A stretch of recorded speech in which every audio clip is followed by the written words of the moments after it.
ಈ ಗೋಕಾಕ್ ಚಳವಳಿ ಜೋರಾಗಿ ಆಗ್ತಾಯಿತ್ತು. ನಾನು ಕಲ್ಗಟ್ಟಿಗೆ ಅಂತ ಒಂದು ಊರಿಗೆ ಹೋಗಿದ್ದೆ. ಅಲ್ಲಿ ಹುಡುಗ ಬಂದ, ಅಂದರೆ ಹುಡುಗನ 30-40 ವರ್ಷದವನು ಬಂದ. ನಾನು ನೋಡಿಬಿಟ್ಟು, ನೀವು ಗೋಕಾಕ್ ವರದಿ ಏನ್ರಿ ಅಂತ ಕೇಳ್ದೆ. ವರದಿ ಅಲ್ಲಪ್ಪ ನಾನು ಅಂದೆ. ಮತ್ತೇನು ರೀ ಸರ್, ನಿಮಗೆ ಸರಿ ಆಗ್ತದೆ, ನಮಗೂ ಹೆಂಗೆ ಆಗ್ತದೆ ರೀ ಅಂದ. ಏನು ಆಗ್ಬೇಕು ನಿನಗೆ ಅಂತ ಕೇಳಿದೆ ನಾನು. ಸರ್ ಎಲ್ಲರೂ ಗೋಕಾಕ್ ವರದಿ ಒಪ್ಕೋಬೇಕು ಅಂತಾರೆ, ನಾವು ಹೆಂಗೆ ಒಪ್ಕೊಳ್ಳೋದ್ರಿ ಸರ್ ಅಂದ. ನಿನಗೇನು ತ್ರಾಸು ಅಂತ ಕೇಳಿದೆ. ಸರ್ ಅವ್ರು ಯಾವಾಗಲೂ ಸೂಟ್ ಹಾಕ್ಕೋತಾರಲ್ರಿ. ಅವನ ಭಾಷೆದಾಗ ವರದಿ ಅಂದರೆ ಡ್ರೆಸ್ಸು. ಎಲ್ಲರೂ ನಾನು ಹಾಕ್ಕೊಳಕ್ಕೆ ನೀವು ಹಾಕ್ಕೋತೀರಿ ನೋಡಿರಿ ಸರ್, ಬರೋಬರದಿ ನೀವು ಗೋಕಾಕ್ ವರದಿ ಬರೋಬರಿ ಇದ್ದೀರಿ. ನಮಗೆ ಹೆಂಗೆ ಆಗ್ತದೆ ರೀ? ನಾ ಗೋಕಾಕ್ರಿಗೆ ಹೇಳಿದೆ ಇದನ್ನು, ನನಗೆ ಗೊತ್ತದ ಇದ್ರ ಬಗ್ಗೆ ಅಂದರು ಅವರು. ನನಗೆ ಗೊತ್ತದ ಇದು ವರದಿ ಅಂದರೆ ಡ್ರೆಸ್ ಅಂತಾರೆ ಅವರು ಅಂತ. ಅಂದರೆ ಗೋಕಾಕರು ಯಾವ್ಯಾವ ರೀತಿ ಪ್ರಸಿದ್ಧರಾಗಿದ್ದರು ಅಂತ. ವೇದಿಕೆ ಮೇಲಿರುವಂಥ ಎಲ್ಲ ಹಿರಿಯರಿಗೆ, ಸಭೆಯಲ್ಲಿರುವ ಎಲ್ಲ ಆತ್ಮೀಯರಿಗೆ ನನ್ನ ಪ್ರಣಾಮಗಳು. ಮೊಟ್ಟ ಮೊದಲಿಗೆ ನನ್ನನ್ನು ಶ್ರೀ ವಿನಾಯಕ ಗೋಕಾಕರ ಹೆಸರಲ್ಲಿರುವಂಥ ಪ್ರಶಸ್ತಿಗೆ ನನ್ನನ್ನು ಆಯ್ಕೆ ಮಾಡಿದ್ದಕ್ಕೆ ಆಯ್ಕೆ ಸಮಿತಿಯವರಿಗೆ, ವಾಂಗ್ಮಯ ಟ್ರಸ್ಟಿಗೆ ನನ್ನ ಕೃತಜ್ಞತೆಯ ಪ್ರಣಾಮಗಳನ್ನು ತಿಳಿಸ್ತೇನೆ. ನಾನು ಆ ಸಮಿತಿ ಕಣ್ಣಿಗೆ ಹೇಗೆ ಬಿದ್ದನೋ ಗೊತ್ತಿಲ್ಲ. ಯಾಕಂದರೆ ನಾನು ಯಾವ ಸಾಧನೆಯನ್ನು ಮಾಡಿಲ್ಲ. ನಾನು ಸಾಮಾನ್ಯವಾಗಿ ಹೇಳೋದು, I am a speck of the microscopic dust in the vast immensity of space ಅಂತ. ಆದರೆ ಒಂದು ನಾನು ವಿಜ್ಞಾನದ ವಿದ್ಯಾರ್ಥಿಯಾಗಿ ನನಗೆ ಅದು ಗೊತ್ತು, ಕಣ್ಣಿಗೆ ಕಾಣದಂಥ ಒಂದು ಧೂಳಿ ಕಣ ಅದು ಮೈಕ್ರೋಸ್ಕೋಪ್ ಕೆಳಗೆ ಬಂದರೆ ಚೆನ್ನಾಗಿ ಕಾಣುತ್ತೆ. ಧೂಳಿ ಕಣ ಕಣ್ಣಿಗೆ ಕಾಣಿಸೋಲ್ಲ, ಮೈಕ್ರೋಸ್ಕೋಪ್ ಕಣ್ಣನ್ನು ತಪ್ಪಿಸ್ಕೊಳ್ಳೋಕ್ಕಾಗಲ್ಲ. ಹಾಗೆ ಪ್ರೀತಿ ಅಂತಃಕರಣ ಅನ್ನುವಂಥ ಮೈಕ್ರೋಸ್ಕೋಪಲ್ಲಿ ನೋಡಿದಾಗ ಒಂದು ಧೂಳಿ ಕಣ ಕೂಡ ದೊಡ್ಡದಾಗಿ ಕಾಣಿಸುತ್ತೆ. ಹಾಗೆ ನಾನು ಅವ್ರಿಗೆ ಕಂಡಿರಬೇಕು. ನನಗೆ ಗೋಕಾಕರದ ಬಗ್ಗೆ ಒಂದು ವಿಚಿತ್ರ ಹೇಳಬೇಕು. ನಾನು ಸಾಮಾನ್ಯವಾಗಿ ಪರಿಚಯ ಆಗೋದು ವ್ಯಕ್ತಿದು ಅವ್ರನ್ನ ನೋಡಿ ಆಗಿಯೋ, ಅವ್ರ ಮಾತನ್ನು ಕೇಳಿಯೋ ಅಥವಾ ಅವ್ರ ಪುಸ್ತಕಗಳನ್ನು ಓದಿಯೋ ಪರಿಚಯ ಆಗೋದುಂಟು. ನನಗೆ ಇವು ಯಾವುದೂ ಆಗಲಾರದೆ ಅವ್ರ ಪರಿಚಯ ಆಗಿತ್ತು. ಅವರನ್ನು ಕಂಡಿಲ್ಲ, ಅವರು ಒಂದು ಪುಸ್ತಕವನ್ನು ಓದಿಲ್ಲ, ಒಂದು ಧ್ವನಿ ಕೇಳಿಲ್ಲ.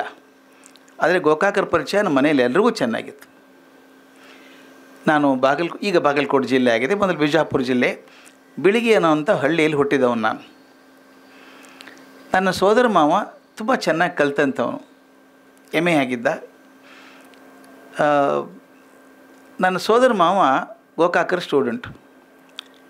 ವೆಲ್ಲಿಂಗ್ಟನ್ ಕಾಲೇಜಲ್ಲಿ ಸಾಂಗ್ಲಿಯಲ್ಲಿ ಮೊದಲನೇ ಬ್ಯಾಚ್ ಸ್ಟೂಡೆಂಟ್ ನಮ್ಮ ಸೋದರ ಮಾವ. ಅವನ ಹೆಸರು ಕೆ ಟಿ ದೇಶಪಾಂಡೆ ಅಂತ. ಆತ ಗೋಕಾಕರ ಅಚ್ಚ ಭಕ್ತ.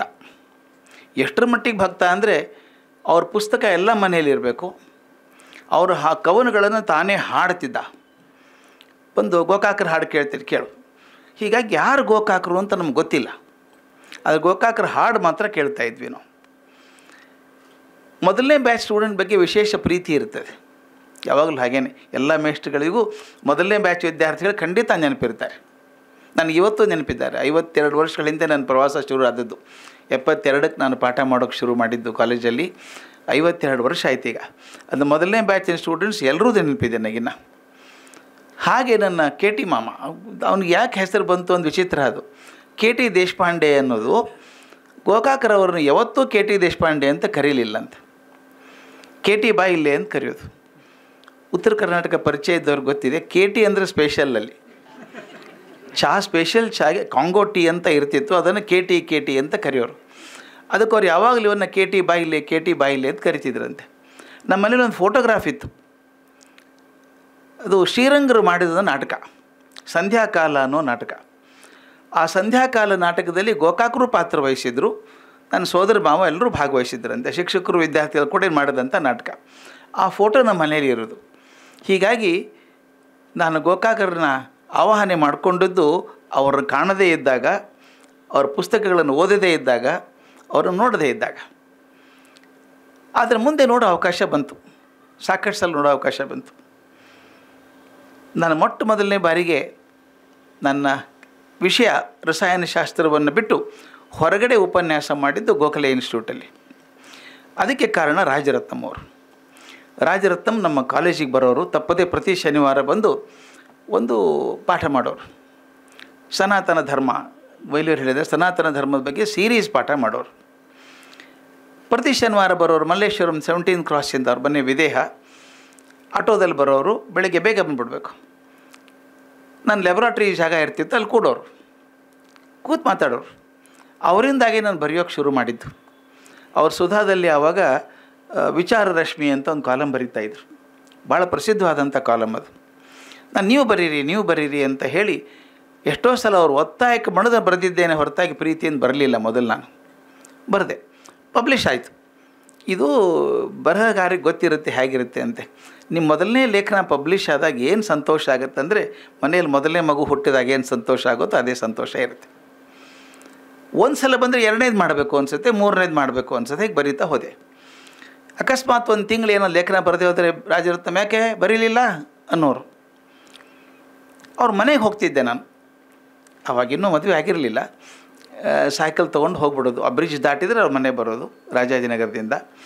ಮನೆಗೆ ಹೋದ ತಕ್ಷಣ ಅವರಿಗೆ ಪ್ರೂಫ್ ಕರೆಕ್ಷನ್, ಅವಾಗೆಲ್ಲ ನರಹಳ್ಳಿಯವ್ರಿಗೆ ಚೆನ್ನಾಗಿ ಗೊತ್ತಿರುತ್ತೆ, ಮಳೆ ಜೋಡಿಸೋದು. ಅವಾಗೆಲ್ಲ ಅವ್ರ ಕೈಯಲ್ಲಿ ದಪ್ಪ ಪೆನ್ ಇರೋದು, ಅದು ದಾರ ಸುತ್ತಿರೋರು, ಮಸಿ ಬಂದರೆ ತಲೆಗೆ ಒರೆಸ್ಕೋತಾಯಿದ್ರು. ಪ್ರೂಫ್ ಕರೆಕ್ಷನ್ ಮಾಡೋದು ಕಲಿಸ್ಕೊಟ್ರು. ಆಗ ನೋಡ್ತಿದ್ದೆ ಅವರು ಜೈನ ಧರ್ಮದ ಬಗ್ಗೆ, ಬೌದ್ಧ ಧರ್ಮದ ಬಗ್ಗೆ ತುಂಬ ಚೆನ್ನಾಗಿ ಬರೀತಾಯಿದ್ರು. ಪಾಲಿ ಭಾಷೆಯನ್ನು ಬಳಸ್ತಾಯಿದ್ರು. ಆಸಕ್ತಿ ಇದೆಯಾ ನಿಮಗೆ ಅಂದರು. ಇದೆ ಸರ್ ಅಂದೆ. ತಾವೇ ಕೂತ್ಕೊಂಡು ನನಗೆ ಪ್ರತಿ ಭಾನುವಾರ ನನಗೆ ಪಾಲಿ ಭಾಷೆಯನ್ನು ಕಲಿಸ್ತಾಯಿದ್ರು. ಕಲಿಸಿ ಒಂದಿಷ್ಟು ಅನುವಾದ ಮಾಡಿ ಅಂತ ಕೊಟ್ಟರು ಬುದ್ಧನ ಕಥೆಗಳನ್ನು. ಒಂದು 10-15 ಕಥೆಗಳನ್ನು ಅನುವಾದ ಮಾಡಿದ್ಮೇಲೆ ಅವ್ರಿಗೆ ಗೊತ್ತು ನಮ್ಮನ್ನು ಹೇಗೆ ಕೆಡ್ಡ ಹಾಕಬೇಕು ನಮ್ಮನ್ನು ಅಂತ. ಒಂದು ಸಣ್ಣ ಲೆಕ್ಚರ್ ಕೊಟ್ಬಿಡಿ, ಹೇಗೂ ಮಾಡಿದಿರಲ್ಲ 15 ಕಥೆಗಳನ್ನು, ಒಂದು 4 ಕಥೆಗಳನ್ನು ಹೇಳಿಬಿಡಿ ಸಮಾರಂಭದಲ್ಲಿ ಅಂದರು. ಎಲ್ಲಿ ಪ್ರೋಗ್ರಾಮು ಅಂದೆ. ಇಲ್ಲೇ ಸಣ್ಣದು 10-15 ಜನ ಇರ್ತಾರೆ ಅಷ್ಟೇ, ಜಾಸ್ತಿ ಇರೋಲ್ಲ ಅಂದರು. ಅವ್ರ ಮಾತು ಎಷ್ಟು ನಂಬಿಕೆ ಬಂತು ನನಗೆ ಅಂದರೆ, ಸಣ್ಣ ಕಾರ್ಯಕ್ರಮ ಹೋಗಿ ಮಾತಾಡಿ ಬರ್ಬೋದು ಅಂತ ಚೆನ್ನಾಗಿ ತಯಾರಿ ಮಾಡ್ಕೊಂಡು ಹೋದೆ. ಆಟೋ ಮಾಡ್ಕೊಂಡು ಇಬ್ಬರು ಹೋದ್ವಿ. NR ಕಾಲನಿಗೆ ಹೋದರೆ ಗೋಖಲೆ ಇನ್ಸ್ಟಿಟ್ಯೂಟಿಗೆ ಕರ್ಕೊಂಡು ಹೋದರು. ಗೋಖಲೆ ಇನ್ಸ್ಟಿಟ್ಯೂಟ್ ನಾನು ನೋಡಿದ್ದೆ ಮೊದಲೇ ಸಲ. ಅದು ಒಳಗಡೆ ಹೋದರೆ ಗುಂಡಪ್ಪನವ್ರು ಕೂತಿದ್ದಾರೆ. ಎದೆ ಒಡೆದು ಹೋಗಲ್ವಾ, ಇವ್ರು ಯಾಕಿದ್ದಾರೆ ಸರ್ ಅಂತ. ಅವ್ರು ಯಾಕಿದ್ದಾರೆ ಅಂದರೆ ಅವರೇ ಅಲ್ವಾ, ಸಂಸ್ಥೆಗೆ ಅವರೇ ಮುಖ್ಯಸ್ಥರಲ್ವಾ, ಅವ್ರು ಇರ್ತಾರೆ, ಭಾಷಣಕ್ಕೆ ಇರ್ತಾರೆ, ಮತ್ತು ಅವರೇ ಅಧ್ಯಕ್ಷರ ಕಾರ್ಯಕ್ರಮಕ್ಕೆ. ಇವತ್ತು ಒಂದು ವಿಶೇಷ ಸಭೆ ಇದೆ, ಅದಕ್ಕಿಂತ ಮೊದಲು ನೀವು ಮಾತಾಡಬೇಕು ಅಂದರು. ಅದು ಏನು ವಿಶೇಷ ಸಭೆನೂ ಗೊತ್ತಿಲ್ಲ. ಕ್ಷಣಕ್ಕೊಬ್ಬರು ಬರೋರು ಒಳಗಡೆ. ಮೊದಲು ಬಂದವ್ರು ಮಾಸ್ತಿ ಪುಟ್ಟ ನಡಿಬೇಕು ಅವ್ರು ಬಂದರು. ಅವ್ರು ಬಂದಮೇಲೆ ಗೋಕಾಕರು ಬಂದರು, ವಿ ಸೀತಾರಾಮಯ್ಯ ಬಂದರು. ಒಬ್ಬೊಬ್ಬರು ನೋಡಿದಾಗ ನಾನು 6 ಇಂಚ್ ಕಮ್ಮಿ ಆಗ್ತಾಯಿತ್ತು ಹೈಟ್ ನಂದು. ನಾನು ಹೋಗಿ ಇವರೆಲ್ಲ ಬಂದು ಮಾತಾಡ್ಬೇಕಾ ಸರ್, ನಾನು ಕೊಲ್ಲೋಕೆ ರಾಜಾಜಿನಗರ ಚೆನ್ನಾಗಿತ್ತಲ್ಲ, ಇಲ್ಲೇ ಕರ್ಕೊಂಬಂದ್ರಿ ಅಂತ ಕೇಳಿದೆ. ಅವ್ರು ಹೇಳಿದರು, ಏನಿಲ್ಲ ನೀವು ಓದ್ಕೊಂಬಂದಿದ್ದೀರಲ್ಲ, ಹೇಗಾದ್ರು ಮಾತಾಡಿಬಿಡಿ.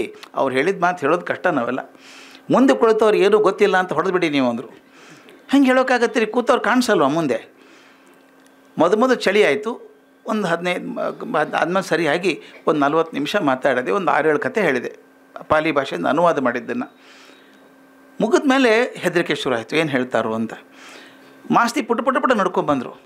ಬಂದುಬಿಟ್ಟು ಕೈ ಹಿಡ್ಕೊಂಡು, ಮೇಷ್ಟ್ರೆ ನೀವು ಅಂಗುಲಿಮಾಲ್ ಕಥೆ ಎಷ್ಟು ಚೆನ್ನಾಗಿದೆ ನೋಡ್ರಿ, ಅದು ಕನ್ನಡದಲ್ಲಿ ಕೆಡಿಸ್ಬಿಟ್ಟಿದ್ದೀವಿ ಅನ್ನೋ ಅದನ್ನು ಬರ್ಕೊಡ್ರಿ, ಪಬ್ಲಿಷ್ ಮಾಡ್ತೀನಿ ನಾನು ಅಂತ. ಪಬ್ಲಿಷು ಮಾಡಿದರು.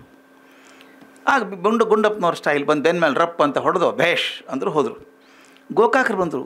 ಈ ಕರ್ಜಿಗೆ ಅಂದರೆ ಎಲ್ಲಿಯವರು ನೀವು ಅಂತ ಕೇಳಿದರು. ಈ ಉತ್ತರ ಕರ್ನಾಟಕ ಕಡೆ ಸರ್ನೇಮ್ ಒಂದಿರುತ್ತಲ್ಲ ನಮ್ಮದು, ಹಿಡ್ಕೊಂಬಿಡುತ್ತೆ. ಕರ್ಜಿಗೆ ಅಂದರೆ ಯಾವ ಊರು ಅಂತ ಕೇಳಿದ್ರು. ಹಾವೇರಿ ಅಂದ. ನಾನು ತಕ್ಷಣ ಹೇಳಿದೆ, ಸರ್ ನಮ್ಮ ಮಾವ ನಿಮ್ಮ ಸ್ಟೂಡೆಂಟ್ ಆಗಿದ್ದರು ಅಂತ. ಹೌದಾ, ಯಾರು? KT ದೇಶಪಾಂಡೆ ಅಂದೆ. KT ಹೌದಲ್ಲ, KT ಹಳೆ ನೀನು ಅಂದರು. ಅಲ್ಲಿಂದ ಶುರು ಆಯಿತು ಭೇಟಿ. ಅದು ಮೊದಲೇ ಸಲ ನನ್ನ ಪರಿಚಯ ಆದದ್ದೇ KT ಹಳೆಯ ಅಂತ. ಆಮೇಲೆ ಒಂದು ಸಲ ಮೇಲೆ ಇಲ್ಲಿ ಸದಾಶಿವನಗರದಲ್ಲಿ ಮನೆಗೆ ಹೋಗ್ತಾಯಿದ್ದೆ. ಅವರು ಪ್ರೀತಿ ವಿಚಿತ್ರ. ಒಂದು ಸಲ ನನ್ನ ಜೊತೆಗೆ ಶ್ರೀಹರಿಯವರು ಬಂದಿದ್ದರು, ವಿದ್ಯಾವರ ಸಂಘ ಸೆಕ್ರೆಟ್ರಿ ಅವರು. Very cultured man. ಅವ್ರು ಕರ್ಕೊಂಡು ಹೋದಾಗ ಅವ್ರು ಏನೋ ಹೇಳಿಬಿಟ್ರು, ಇನ್ನು 3 ದಿವಸಕ್ಕೆ ಕರ್ಜಿಗೆಯವ್ರು ಬರ್ತದೆ, ಹುಟ್ಟಿದ ದಿವಸ ಬರ್ತದೆ ಅಂದರು. ಹೌದೇನೋ ಅಂದರು. ಒಳಗಡೆ ಹೋದರು, ಒಂದು ಪುಸ್ತಕ ತೊಗೊಂಬಂದರು, ದಪ್ಪ ಪುಸ್ತಕ. ಇದನ್ನು ಓದು ಅಂದರು. ಯಾವ ಪುಸ್ತಕ ಅದು? ಅರವಿಂದೋ ಅವ್ರ ಸಾವಿತ್ರಿ. ಅದು ಪ್ರಿಂಟಿಂಗ್ ಹೇಗಿದೆ, ಇನ್ನೊಂದು ಮನೇಲಿ ಇದೆ. ಅದು ಈ ಕಡೆ ಒಂದು ಕಾಲಮು, ಈ ಕಡೆ ಒಂದು ಪೇಜಿಗೆ ಒಂದೇ ಕಾಲಮ್ ಬರೋದು. ಕಾವ್ಯ ಅದು. ಅದನ್ನು ಕೊಟ್ಟು ಏನು ಹೇಳಬೇಕು ಅವ್ರು ನನಗೆ, ಇದು ಪುಸ್ತಕ ನೀವು ಓದು, ಅರ್ಥ ಆಗೋದಿಲ್ಲ ನಿನಗೆ. ನೀವು ಓದು, ನಿನಗೆ ಹೆಂಗೂ ಅರ್ಥ ಆಗೋದಿಲ್ಲ. ಯಾಕೊಂದು ಕೆಲಸ ಮಾಡು, ನಿನಗೆ ಎದಕ್ಕೆ ಕೊಟ್ಟಿನ ಗೊತ್ತದೇನು, ಇದನ್ನು ಯಾವುದೇ ಒಂದು ಪುಟ ತೆಗಿ, ಈ ಕಡೆ ಒಂದು ಕಾಲಮ್ ಕಾಣಿಸ್ತದೆ. ಪೆನ್ಸಿಲ್ ತಗೋ, ನಿನಗೆ ಎಷ್ಟು ಪದ ಗೊತ್ತಿಲ್ಲ ಅಂಡರ್ಲೈನ್ ಮಾಡಿದ್ರೊಳಗೆ. ಎಷ್ಟು ಗೊತ್ತದ ಅಲ್ಲ, ಎಷ್ಟು ಗೊತ್ತಿಲ್ಲ ಅಂಡರ್ಲೈನ್ ಮಾಡು. ಅದರ 2 ಪದ ಆರಿಸ್ಕೋ, ಡಿಕ್ಷನರಿ ನೋಡಿ ಅರ್ಥ ಬರ್ಕೋ, ಅವ್ನು ಬಳಸು, ನೀನು ವೊಕ್ಯಾಬ್ಯುಲರಿ ಚಲೋ ಆಗ್ತದೆ ಅಂದರು. ಇದುವರೆಗೂ ನನಗೆ ಯಾರೂ ಸಾವಿತ್ರಿಯನ್ನು ವೊಕ್ಯಾಬ್ಯುಲರಿ ಡೆವಲಪ್ಮೆಂಟ್ ಬುಕ್ ಅಂತ ಯಾರೂ ಕೊಟ್ಟಿರಲಿಲ್ಲ, ಅವರೊಬ್ಬರೇ ಕೊಟ್ಟಿದ್ದು.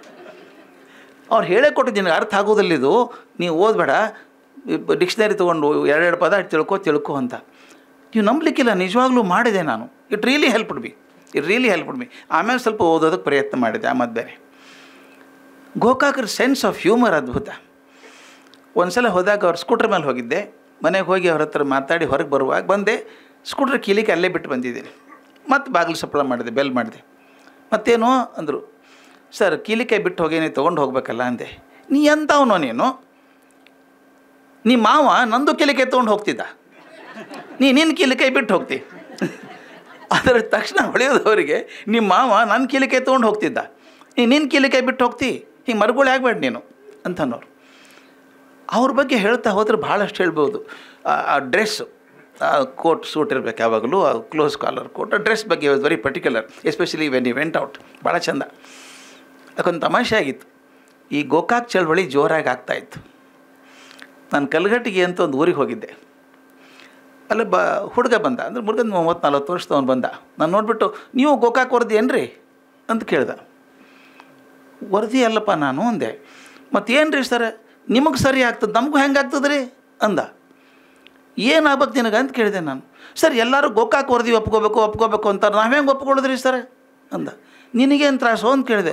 ಸರ್ ಅವ್ರು ಯಾವಾಗಲೂ ಸೂಟ್ ಹಾಕ್ಕೋತಾರಲ್ರಿ. ಅವನ ಭಾಷೆದಾಗ ವರದಿ ಅಂದರೆ ಡ್ರೆಸ್ಸು, ಎಲ್ಲರೂ ನಾನು ಹಾಕ್ಕೊಳಕ್ಕೆ ನೀವು ಹಾಕ್ಕೋತೀರಿ ನೋಡಿರಿ ಸರ್, ಬರೋಬರದಿ, ನೀವು ಗೋಕಾಕ್ ವರದಿ ಬರೋಬರಿ ಇದ್ದೀರಿ, ನಮಗೆ ಹೆಂಗೆ ಆಗ್ತದೆ ರೀ. ನಾ ಗೋಕಾಕ್ರಿಗೆ ಹೇಳಿದೆ ಇದನ್ನು, ನನಗೆ ಗೊತ್ತದ ಇದ್ರ ಬಗ್ಗೆ ಅಂದರು ಅವರು. ನನಗೆ ಗೊತ್ತದ ಇದು ವರದಿ ಅಂದರೆ ಡ್ರೆಸ್ ಅಂತಾರೆ ಅವರು ಅಂತ. ಅಂದರೆ ಗೋಕಾಕ್ರು ಯಾವ್ಯಾವ ರೀತಿ ಪ್ರಸಿದ್ಧರಾಗಿದ್ದರು ಅಂತ. ಎಲ್ಲ ಕಡೆ ಆ ವೈಸ್ ಚಾನ್ಸಲರ್ ಆಗಿದ್ದಾಗೂ ಅವ್ರನ್ನ ಭೇಟಿಯಾಗಿದ್ದೆ, ಬೆಂಗಳೂರು ಯೂನಿವರ್ಸಿಟಿ ವೈಸ್ ಚಾನ್ಸಲರ್ ಆಗಿದ್ದಾಗೂ ಭೇಟಿಯಾಗಿದ್ದೆ. One of the most outstanding people in our lives.